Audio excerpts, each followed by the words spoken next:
Everybody was paying attention to the Federal Reserve yesterday, but just a few blocks away on Capitol Hill, airline CEOs were testifying at a Senate hearing about the effectiveness of COVID-19 payroll relief funds that were extended to those carriers.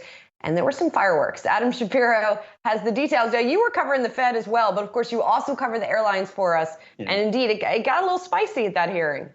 It did get spicy, and there were so many different topics. I mean, you had Sarah Nelson from the Flight Attendants Association calling on the committee to actually, ban alcohol on all aircraft because it's led to all of those violent incidents that we keep reporting upon, where unruly passengers fighting over their masks, whatever issue you wish to pick, are lashing out on the flight attendants. But you had Ed Markey, the senator from Massachusetts, saying he's open to maybe approaching the Department of Transportation to ban adult beverages on all flights. We'll see if that really flies, no pun intended.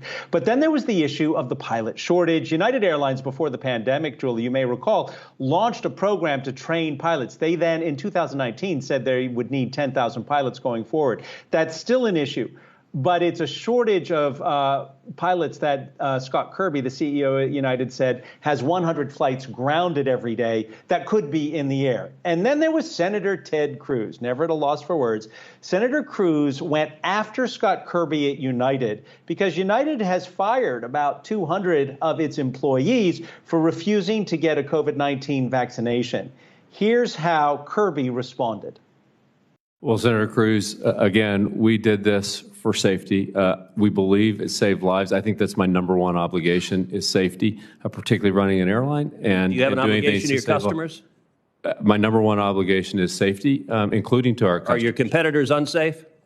I think that the world is safer for us. I made the decision for United. I'll let my competitors speak for themselves. I made the decision for United that getting everyone vaccinated would save lives. So remember, that decision was also made right after President Biden had instituted the first of the mandates for private employers to require vaccinations before the legal challenges that would try to prevent that. You had Delta Airlines. They took a totally different route on this. They said, look, to their employees, if you choose not to get vaccinated, you're going to incur an extra $200 a month in medical expenses because that's how much more the premiums would cost to cover people who don't get vaccinated. And Southwest originally had said that they would fire employees, but then they dropped that. So neither Delta, neither Southwest has fired anybody. So that was basically how the hearing went. Remember, the hearing was supposed to be about how did the airlines use the $54 billion collectively? That's every airline in the United States. How did they use that money to support their employees? Because they did not lay anyone off. That's what the payroll support program did. But they lost a lot of employees through attrition, through early retirements and people taking early buyouts, like the pilots, which contributed to the pilot shortage, which brings us back to the beginning. Julie? Adam, you follow Delta super closely for us here. What did you make of that guidance they came out with this morning?